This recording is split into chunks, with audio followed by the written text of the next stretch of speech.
Лекен Баросхада. Я, конечно, готовился рассказывать на татарском языке. Всем будет комфортно, если я буду рассказывать на татарском. Если я буду рассказывать на татарском, всем будет комфортно? Все поймут? Кто-то не поймет, да?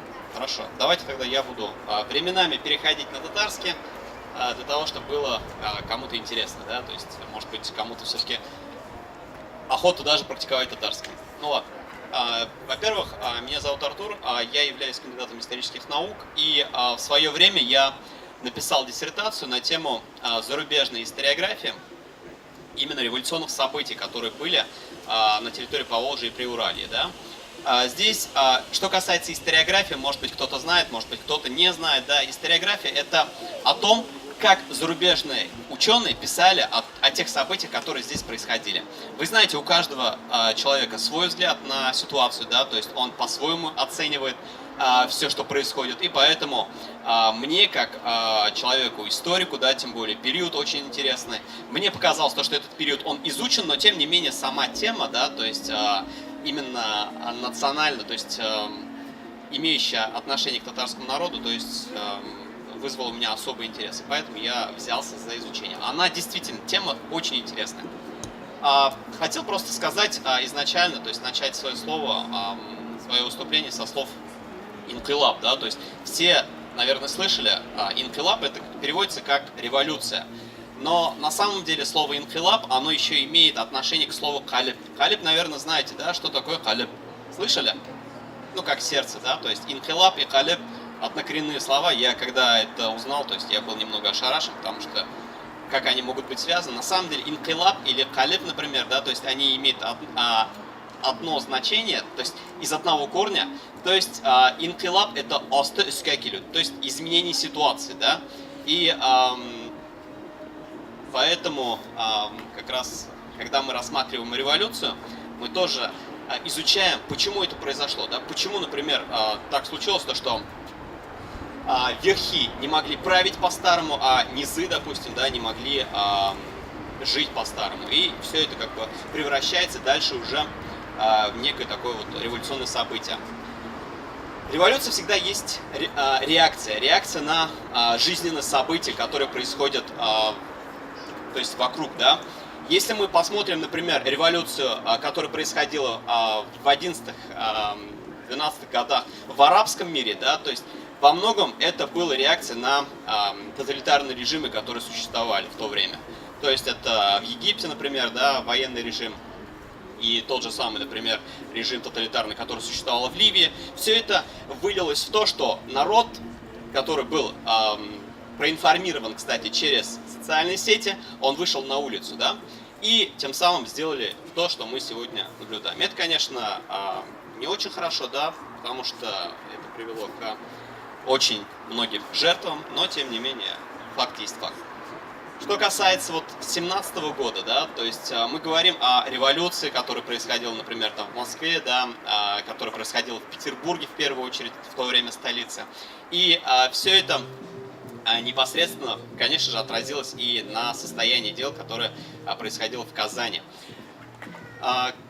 Что касается именно татарского компонента, да, в революции, это тоже очень интересно в том плане, то, что народ, который жил как второсортный народ, да, хотя вроде это их земля, но тем не менее оно уже им не принадлежало, да, с 1552 года, но тем не менее у них тоже были определенные стремления, определенные желания, и естественно все это привело к тому, что они начинают активничать.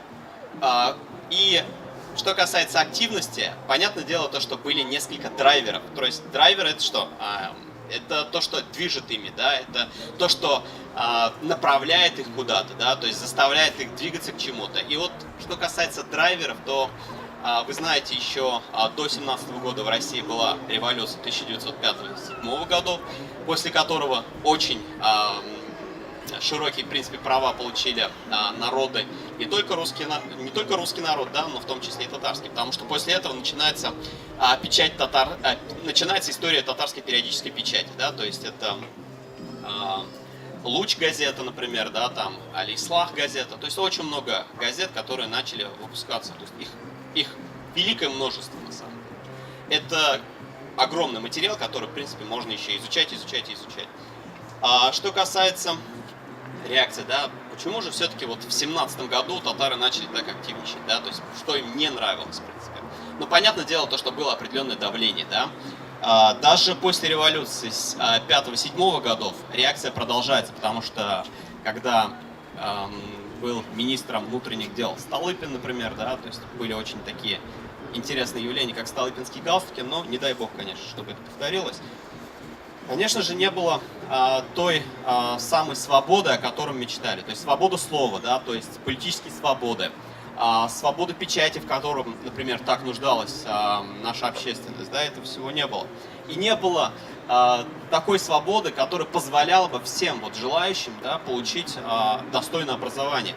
Образование тоже было слишком сильно ограничено в плане того, что принимали по религиозному принципу вузы, да, и для мусульман, конечно же, это было некое такое ограничение.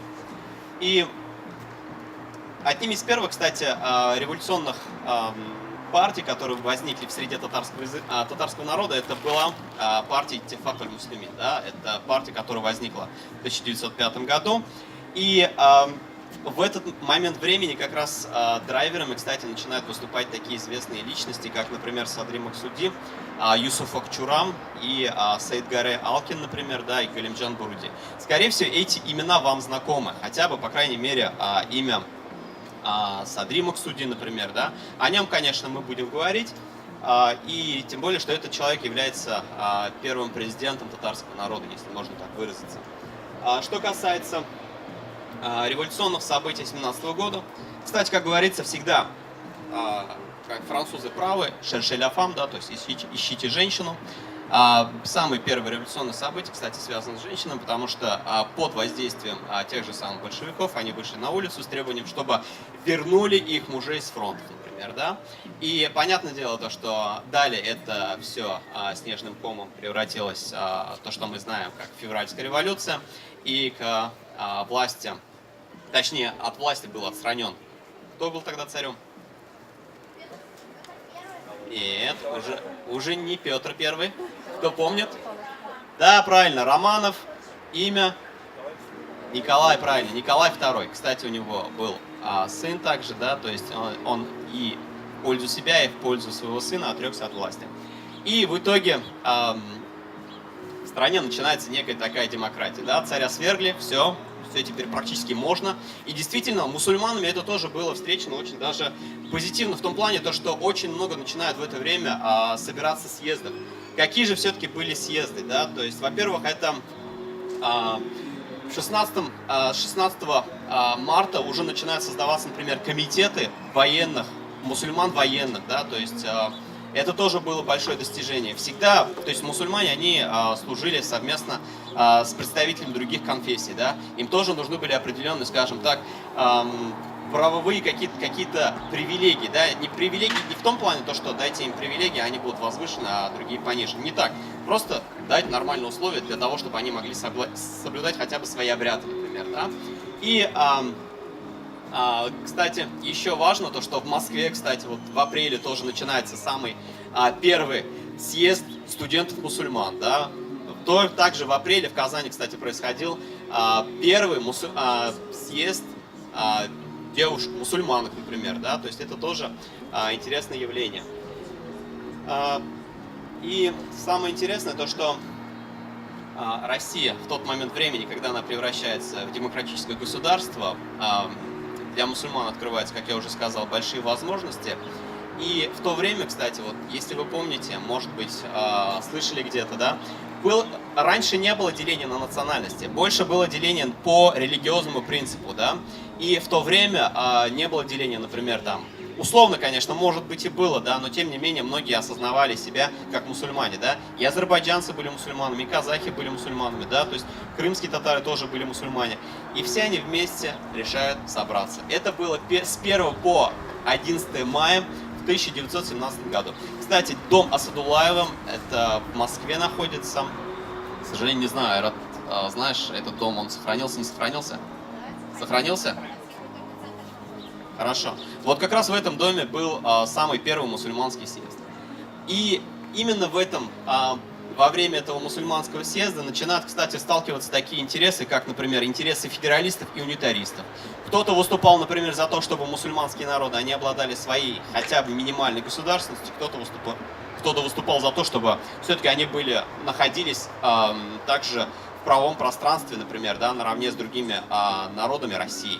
И это, конечно же, являлось фактом того, что не было единства среди мусульман, потому что, ну, к этому единству они в то время просто, видимо, скорее всего, еще не привыкли, да, и тем более, что люди разные, у всех мнения разные. Далее, во время первого мусульманского съезда были созданы такие сильные организации, как Милли Шура. Милли Шура — это шура от слова не шура в смысле Александр, там, да, то есть шура в смысле совещаться или же какой-то совет.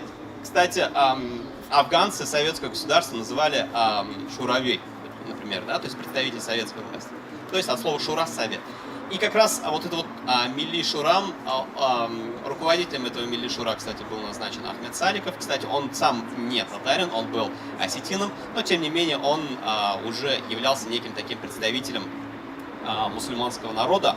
И, кстати, вот Милли Шура, он должен был представлять интересы мусульманских народов России перед правительством, перед временным правительством.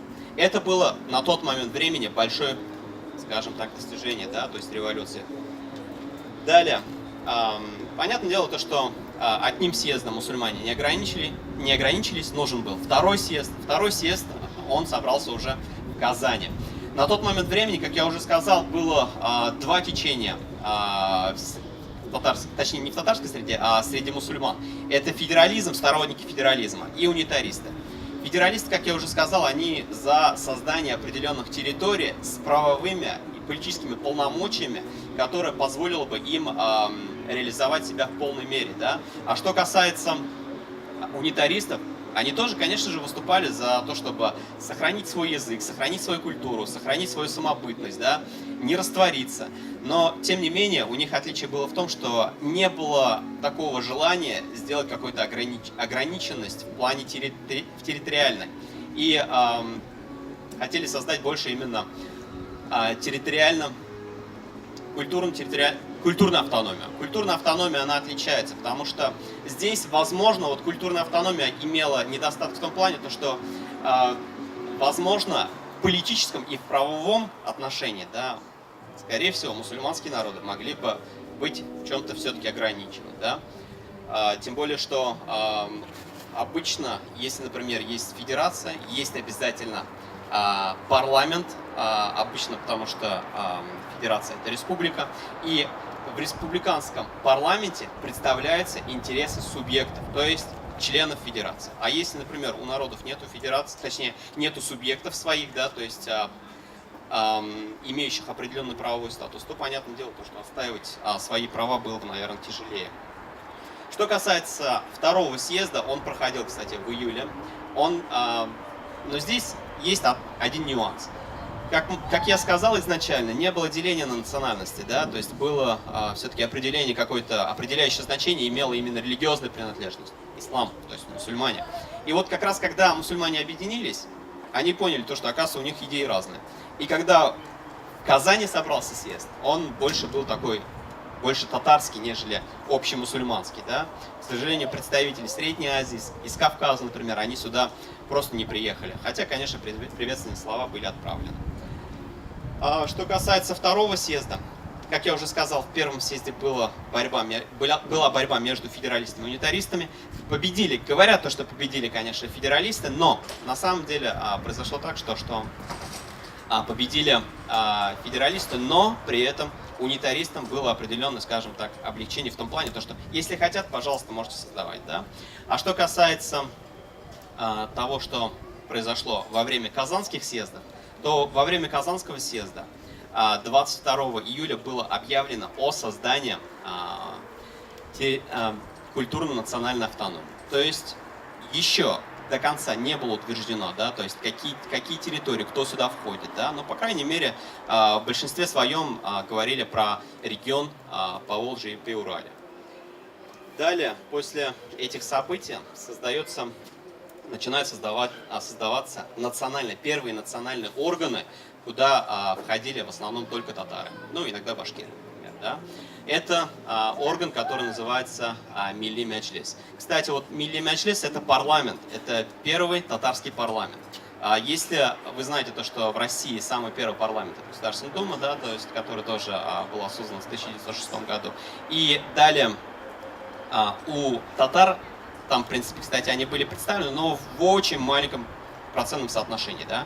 И когда у татар создается свой первый парламент в 1917 году, это было в ноябре месяце, и после этого можно уже действительно говорить о том, что начинает формироваться определенный, скажем так, федеральный компонент. Потому что изначально не было определено, это будет федерация или же это будет культурно-национальная автономия, да, то есть федеральный субъект или же культурно-национальная автономия. Но все-таки решили то, что это будет федерация, потому что само название, да, то есть когда говорят Идель-Урал штаты, то есть это штат, как в Соединенных Штатах Америки, Идель-Урал должен был быть как один из штатов в Соединенных Штатах России, например, да. Возможно, кстати, вот в 2017 году, если бы этот проект, он был живучим, возможно, Россия была бы тоже, было бы США, например, была бы США и СШР, например, да. Ну, не знаю, мне, в принципе, название особо не нравится, тем не менее. Что касается июля 2017 года, то здесь, кстати, еще проходили такие съезды, как первый съезд духовных деятелей, да, то есть именно во время этого съезда был выбран или же избран муфтием Галимджан Баруди, например, да. В это же время, кстати, происходил съезд или же был создан съезд военных. Кстати, во время этого съезда у мусульманской армии, точнее, у мусульман появляется своя армия, кстати, во главе с военным шуро. ВОШУРО или же военное шуро, то есть это военная шура должна быть на самом деле правильный вариант, но почему-то вот в советской историографии обычно говорят ВОШУРО, да? ВОШУРО, это военное шуро, это организация, которая должна была контролировать все мусульманские подразделения в российской армии. То есть это было тоже большое преимущество на тот момент времени для мусульман. Никогда еще у них такой возможности не было, и вот 17-й год им это предоставил, да. И опять же перескакиваю, потому что во время этих съездов, первый военный съезд, первый съезд духовных представителей, да, второй мусульманский съезд, они все дружно вели вот этот регион к созданию некого такого субъекта в новом государстве. Да, субъект назывался Идель-Урал, как я уже сказал. До ноября были подготовительные работы. Подготовительные работы, то есть происходили выборы. И причем, кстати, на этих выборах участвовали даже женщины. То есть женщины тоже были наделены правом голоса. И так получилось, что в ноябре, когда начинает действовать этот орган, Милли Шура, точнее, Милли Меджлис, он создает и свой исполнительный орган. То есть Милли Меджлис — это как парламент, у парламента эти решения парламента, они же должны еще реализоваться, да, то есть их должен кто-то, скажем так, привести в действие. Этим органом стал так называемый Милли Идаре. Идаре понятно, да, то есть Милли понятно. То есть это некое такое правительство возникает у Волго-Уральского штата. Конечно же, пока еще штат не объявлен, то есть пока еще он не создан в том плане, каким его задумывали, да, но, по крайней мере, определенные ключевые точки уже были определены. То есть есть Милли Меджлис парламент, есть Милли Идаре, это у нас исполнительный орган, и дальше, конечно же, нужно было объявить. Причем, когда должны были объявить, тоже остается большим таким вопросом, да, то есть потому что очень долго, ну, скажем так, не было точности, да, тем более, что ситуация была на тот момент времени, она выходила из-под контроля, потому что в октябре, вы знаете, Советы захватили власть, да, то есть и большевики захватили власть. После этого временное правительство исчезает, и тем самым уже власть в государстве коренным образом поменялась. И мусульмане тоже должны были приспособиться, да, то есть как быть, например, да, тем более, что если, допустим, большевики, они объявляли Россию, как там называлась, Рабочая крестьянская республика, да, и то есть в этой республике должен был быть Идель-Урал. Хотя, в принципе, были и сторонники вхождения в эту республику, да, то есть в каком варианте предлагали большевики, были и противники. Социалисты, кстати, такие как, например, Илья Салкин, да, он был, например, противником этого. Садри Максуди, он тоже был противником этого, да, то есть они не думали то, что большевики смогут надолго удержать власть и дальше может, то, что дальше все сохранится именно в таком ключе, да. Но, тем не менее, на 1 марта 1918 года должны были объявить о создании Волго-Уральского штата. Но ситуация происходит следующим образом. Должны были собрать, кстати, для этого специально даже съезд. Съездов было очень много, как я уже сказал, да, то есть первый мусульманский съезд, который происходил в мае, второй мусульманский съезд, который происходил в июле в Казани, да, военный съезд, съезд духовных деятелей, но нужен был второй военный съезд. Его созвали, это было с января по март 1918 года. Во время этого съезда должны были объявить. Причем даже была конкретная дата известна. 1 марта 1918 года. Ну, как говорится, опять что-то пошло не так. Потому что военный ВОШУРО, или же сам непосредственно коллективно-совещательный орган военный съезд, он включал в свой состав представителей из разных партий. Вы знаете, да, то, что большевики, они хорошую пропаганду вели и как среди крестьян, как среди рабочих. В основном, конечно, среди рабочих, но в то же самое время и среди солдат. Солдаты тоже были большевизированы, если можно так сказать, да, в определенной части. И понятное дело, то, что большевики на тот момент времени, которые хотели удержать власть в своих руках, они не могли допустить создания неподконтрольного какого-то Волго-Уральского штата, да? И понятное дело то, что часть представителей съезда покинула, например, да, то есть потому что не были согласны с тем, что, например, Волго-Уральский штат будет все-таки под знаменами, например, Советской России, да? Но тем не менее КУФШ, в то время Комитет по учреждению Волго-Уральского штата, он все-таки провозглашает то, что 1 марта будет этот штат создан. Но, как говорится, большевики это, опять же, не могли позволить, да, то есть они что сделали? 28 февраля они захватили самых главных руководителей военного ВОШУРО. В то время это был Илья Салкин, Усман Тукумбетов, да, то есть все эти люди, личности, они были арестованы. И понятное дело, то, что обезглавленное ВОШУРО, оно не могло объявить о создании этого штата. Кстати, Садри Максуди где в это время находился, нам неизвестно. Хотя вроде он президентом считался, да, то есть он был главой Милли Идаре. Ему, кстати, подчинялись такие министерства, как Министерство образования, Министерство духовных дел, да, то есть и Министерство финансов. Очень много финансов, кстати, было влито для создания Милли Идаре, например, да, для Милли Маджлиса очень много, миллионные, то есть состояния были собраны для создания всего этого. Но непонятно, где был Садри Максуди, то есть это не обвинение его, да, потому что, опять же, ситуация была настолько сложной, то что противоречий было очень много. В конце концов,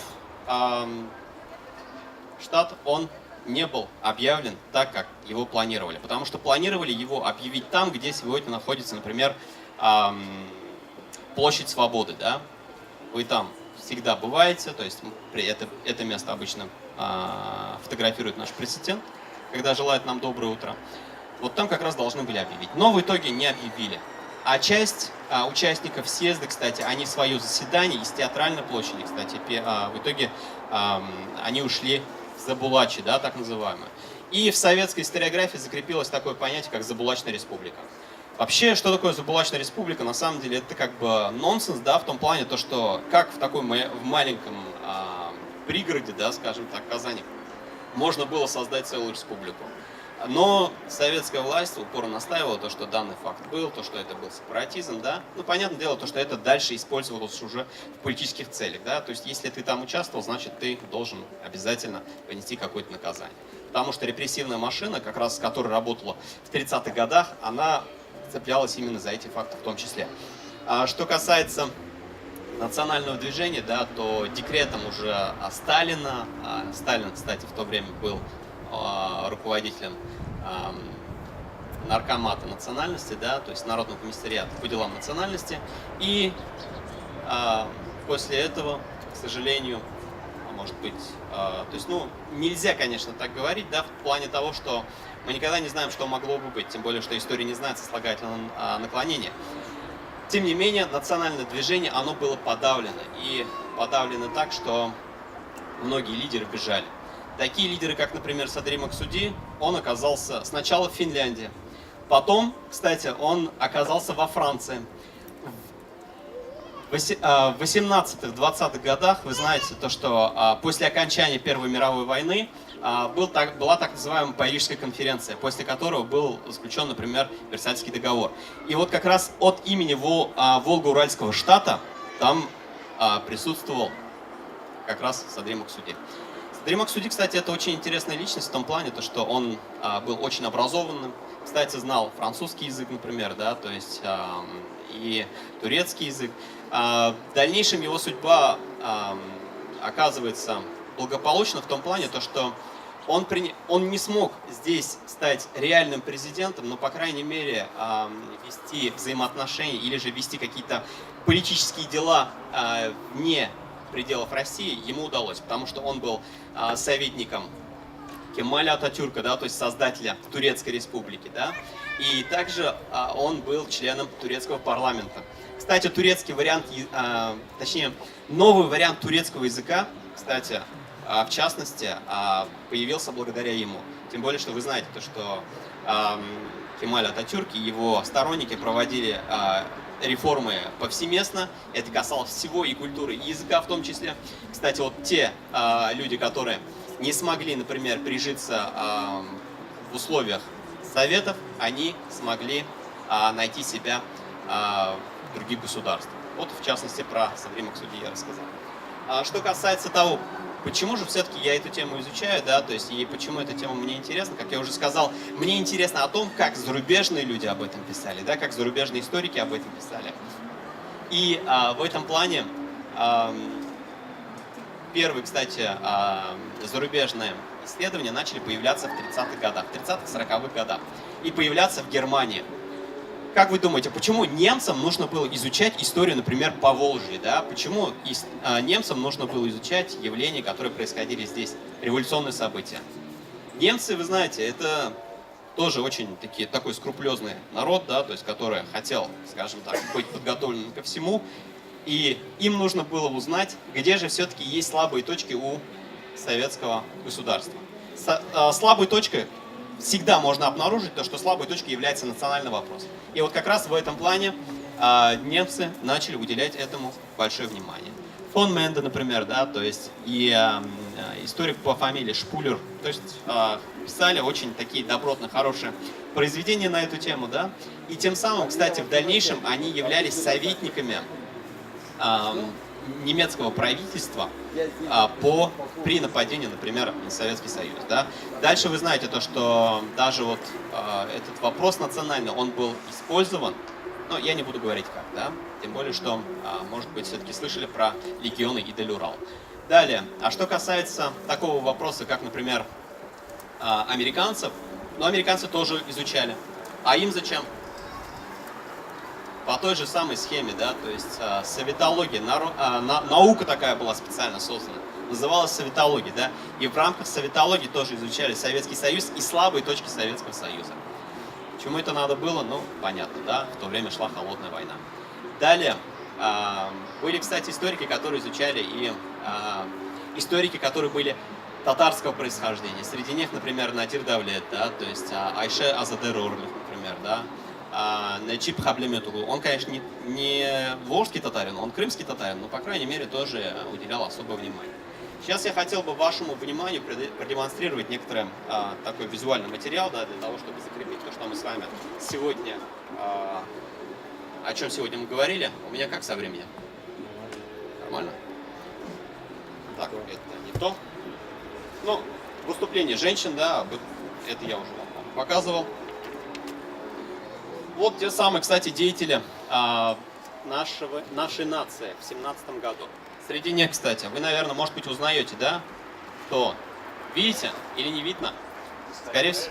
А? Гаяс Исхаки, правильно. Посередине кто? Садри Максуди. Далее. Ну и с краю вот как раз Фуат Туктаров, да, который возглавлял Милли Шура. Далее. Здесь есть фотография первого мусульманского съезда, который происходил в Москве. Еще раз вопрос, когда он происходил? В каком месяце? В мае. В мае, правильно, 1917 года. Кстати, вот очень интересная личность. Илья Салкин чем-то даже похож на меня, но он не мой родственник. Он являлся руководителем ВОШУРО. И, кстати, он стал руководителем ВОШУРО в 21 год. Представляете, он был в звании прапорщика, но при этом заведовал, скажем так, 50-тысячной армией, мусульманской армией. Да, то есть такие молодые и были такими хорошими, активными деятелями национального движения. Но, скорее всего, знаете уже этих людей, да? Тот, который слева, это кто? Это Галимджан Барудей, да, это самый первый муфти мусульман внутренней России. Далее, что касается этого человека, он явно француз, да? Если он француз, значит, кто это? Это Садри Максуди, который являлся руководителем Милли Идаре. И далее стал советником, например, того же самого Кемаля Ататюрка. Но здесь, кстати, интересные личности в том плане, то, что это тоже татары, да, они сделали большой вклад, то есть они сделали большой вклад именно в создание советского варианта Татарской республики, да, то есть здесь у нас Мирсаид Султангалиев, кстати, его очень сильно изучают за рубежом, потому что этот человек, он является идейным вдохновителем, что ли, вот, соединения коммунизма и национализма. То есть это очень интересный вариант. Потому что, кстати, говорят, то, что его портрет висел в кабинетах, например, Гамаль Абдель-Наср, да, то есть это руководитель Египта. Далее, ну, Муланур Вахитов. Скорее всего, вы его знаете, да, тем более, что он вам руку подает, когда вы проезжаете мимо бывшего КГФИ, кольца, например, да. Далее. Вот здесь вы видите объявление о создании слева. Это плакат, это афиша, объявление о том, что 1 марта какого года? 1918 года хотели о создании Волго-Уральского штата. Далее. Вот здесь, кстати, карта. Она вам что напоминает? Ну, это карта Татарстана, да, кстати, она была создана еще в 20-х годах, то есть это карта, которая принадлежит Галимджану Шарафу, да. Далее. Это уже историки. Ну, видно то, что они американцы, да. На самом деле они поляки, точнее, люди польского происхождения. Вот здесь Сергей Зенковский. У него тоже есть очень интересная книга, называется «Пантюркизм и ислам в России». Почитайте, то есть увидите, насколько американская машина хорошо изучала нашу историю. Далее, это Ричард Пайпс. Кстати, тоже. Он из Польши родом, но он не поляк, он еврей, но тем не менее тоже очень хорошо изучал историю России, и в том числе мусульманский вопрос, да, в истории России. Это вот Надир Давлет. То есть это один из величайших ученых-историков. Он сейчас живет в Турции, периодически приезжает в Казань. Вот у него, кстати, на мой взгляд, самое подробное произведение, которое посвящено именно изучению вопроса революции в 1917 году среди татар. То есть это действительно колоссальный труд, масштабный труд, только вот период. Берется, например, 1917 и немного 18 год и целая книжка. То есть это действительно большой труд. Называется Октябрьская революция. Поэтому как-то так. Если есть вопросы. Куда делось татарское золото? Тоже интересный вопрос, да, потому что все насколько мне известно, все перешло к большевикам, потому что и Министерство финансов было ликвидировано, да, то есть по декрету Сталина, то в том же самом в конце марта, да, то есть в мае месяце уже практически у Милли Идаре никаких финансов практически не осталось, то есть это все исчезло, причем, ну, понятное дело, в каком направлении, скорее всего, в сторону большевиков, хотя, конечно, это тоже большой вопрос. А деньги большие были, нет? Ну, там несколько миллионов, я, к сожалению, вот сумму конкретную не помню, но как раз в книге у Надиры Давлета вот это вот подробно расписано, кто сколько дал, например, да, на что это было потрачено, но куда все это ушло, к сожалению, он мне писал. А есть какая-то информация насчет вооружения того же отряда? Надо сказать, Вооружение, ну, то есть... какого рода вооружение у них было вообще? Ну, то есть это, в принципе, то же самое вооружение, которое было у российской армии, да, то есть потому что в плане вооружения они не отличались. Они были теми же самыми воинами в составе российской имперской армии. То есть особо такого отличия не было. Не было такого, что, например, как сепаратистов в Сирии, например, да, там кто-то их снабжал. То есть, ну, такого не было. А знаки отличия своего рода, там, званий и так далее? По званиям, ну, у них такие же звания были. То есть, что касается вот именно идентичности в плане военной какой-то идентичности, да, у них все-таки вот знаки отличия, как в российской армии были. То есть, так сильно не отличались. Хотя, конечно, у них им, когда награды давали, то есть награды давали, старались давать без крестов, например, да. Шеврон был сломан. Шеврон был сломан. Шеврон. Милли Идаре на тот момент времени было абсолютно независимым. То есть это было независимым правительством татарского.